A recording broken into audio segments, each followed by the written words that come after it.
So, it's official. As of this morning, we're officially in the biggest recession the UK has seen since 2009. Chancellor Rishi Sunak made it quite clear that austerity wouldn't be coming back, but we would face some tough decisions, which basically means they're going to drop the word austerity because of the stigma attached to that word. I'm going to come up with something new for crippling the poor and the vulnerable. There is nothing hard about this. Nothing tough. Yes, nobody saw the pandemic coming. Fine. Every government has struggled around the world to deal with it. Fine. We are one of the worst performing governments when it comes to this pandemic and how we've performed in the world. It's not difficult. As we come out of the lockdown, as we ease ourselves out of this pandemic, all we need to do is make the rich pay their fucking share.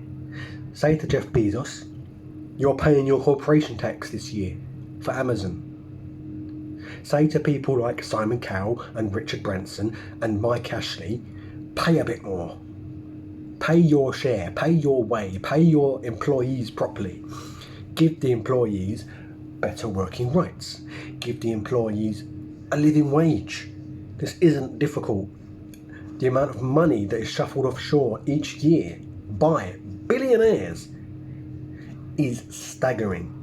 I mean, instead they want you to focus on little dinghies full of people, or 6, 7, 8 people coming off the shore of France, and suddenly everybody's talking about that. We are now at 1,000 cases, new cases of COVID a day for the first time since June, and it's obviously to do with the reopening of the restaurants and the clubs and the pubs and the bars and everything else, the reopening of the economy.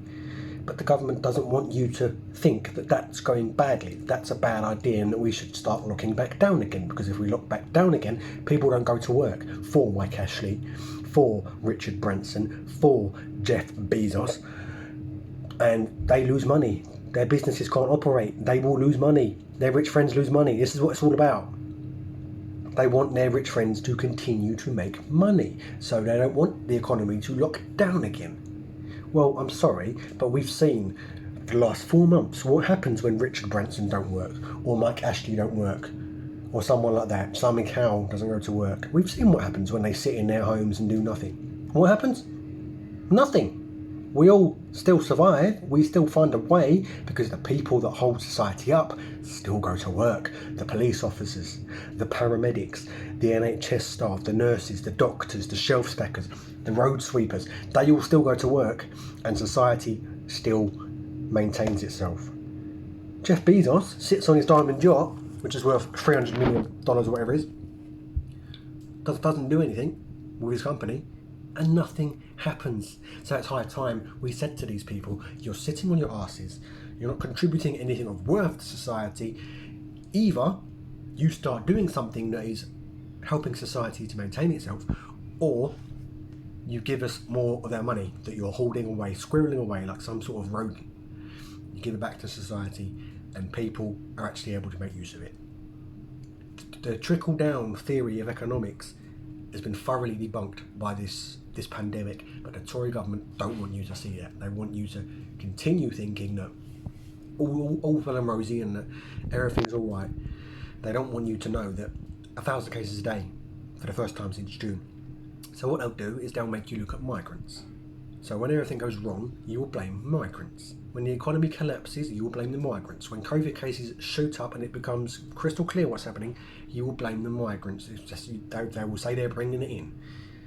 Nothing to do with the fact that they've just reopened all the economy suddenly, and you want to open the schools next month with no proper procedure in place, no real social distancing enforcement. They know that their social distancing new rules, wear a face mask indoors, is mandatory. It's toothless.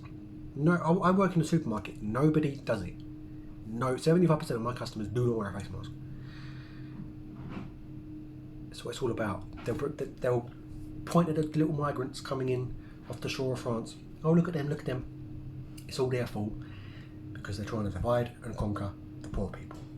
You have more in common with a migrant fresh off a boat than you do someone like Jeff Bezos. or Richard Branson. It's that easy. It is that easy. Why do you think these people are paying people smugglers? You think they're paying £20,000 a time to be smuggled into a country just to claim $37.75 a week? Think about it. Think about it. These people are fleeing war zones, they're fleeing tyrants, they're fleeing persecution for being gay, amongst other things. They're fleeing terrible conditions, and yet Boris Johnson, Priti Patel and the Tory government will have you think that they're just coming to spread a virus. They're just coming to cripple our economy. They're scapegoating people. And you are one step away from being a scapegoat. It's easy as that.